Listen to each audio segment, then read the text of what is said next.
नमस्कार दोस्तों, मैं हूं शिवकांत गौतम। स्वागत करता हूं आप सभी का। सुधीर सांगवान ने क्या वाकई में ही 3 बार प्रॉपर्टी को लेकर टोकन कटवाया था?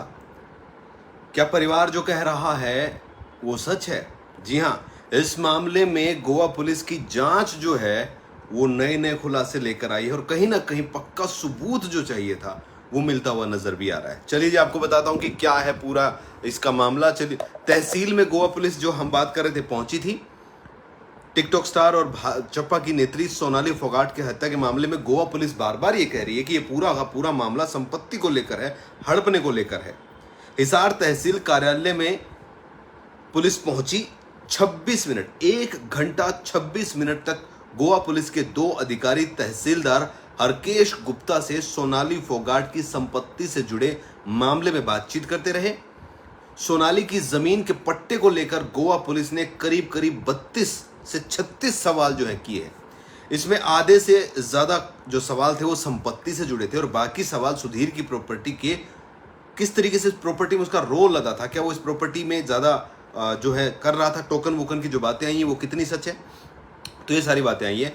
3 बार टोकन कटा था या नहीं कटा था, इस मामले में साफ कहा गया था कि हाँ कटा था। टोकन काटने को लेकर तहसील में क्या प्रोसेस होता है इसकी जानकारी भी दी गई।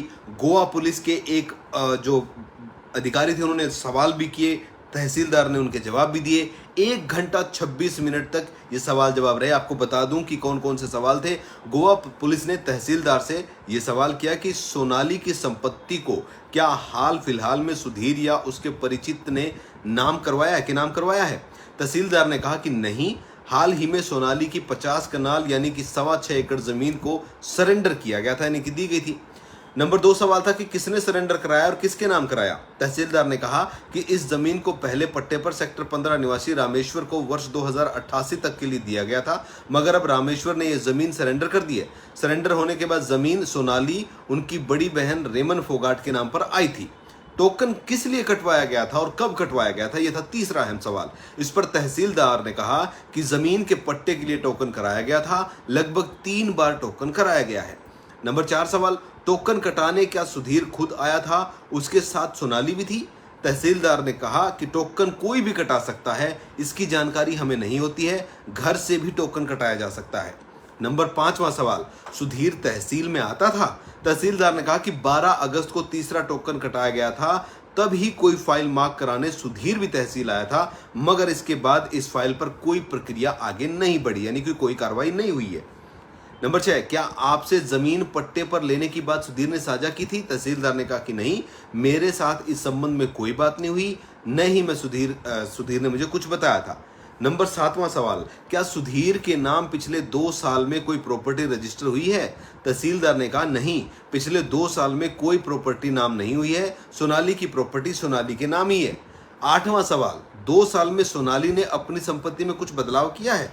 तहसीलदार ने कहा नहीं, कोई बड़ा बदलाव नहीं हुआ है, बस यही 3 टोकन जो है पट्टे के लिए यहाँ कर काटे गए थे। 9वां सवाल, प्रॉपर्टी को लेकर सोनाली फोगाट ने कभी आपसे संपर्क किया था। तहसीलदार ने कहा कि नहीं, मुझे जहां तक याद है कभी संपर्क नहीं हुआ। 10वां सवाल, दस्तावेजों को देखने पर आपको क्या लगता है कि जो ये प्रॉपर्टी की बातें जो हो रही है, उन्होंने पे कहा कि दस्तावेज जो है उनको देखने के बाद आपको क्या लगता है कि जमीन पट्टे पर कोई लेना चाहता था। तहसीलदार ने इस पे कहा कि इसकी मुझे कोई जानकारी नहीं है, क्योंकि अभी सिर्फ टोकन ही कटा था, किसी प्रकार के दस्तावेज मेरे सामने नहीं आए। 36 ऐसे सवाल थे जो सोनाली सुधीर और उसकी प्रॉपर्टी को लेकर पूछे गए थे। इन प्रॉपर्टियों के बाद कंप्यूटर जो है, तहसील में कंप्यूटर ऑपरेटर को भी बुलाया गया, उन्हें बार बार इस संपत्ति से जुड़े दस्तावेज लेने के लिए भेजा जाने लगा।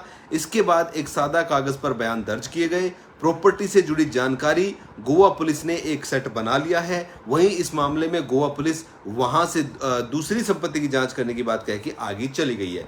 दूसरी संपत्ति जो है वो सुधीर सांगवान की है, उस प्रॉपर्टी की भी जांच की जाएगी। तो ये अहम सवाल है। इन सवालों में कहीं ये निकल कर नहीं आ रहा है कि सुधीर सांगवान ने सोनाली की प्रॉपर्टी को हथियाने के लिए कभी टोकन कटवाया हो या कागज तैयार करवाया हो। हाँ, इतना जरूर है कि 3 बार टोकन कटे, 1 बार सुधीर खुद आया था। अब ये प्रॉपर्टी किसके नाम होनी थी, क्यों होनी थी, कब होनी थी, ये तो अब कोई नहीं जानता।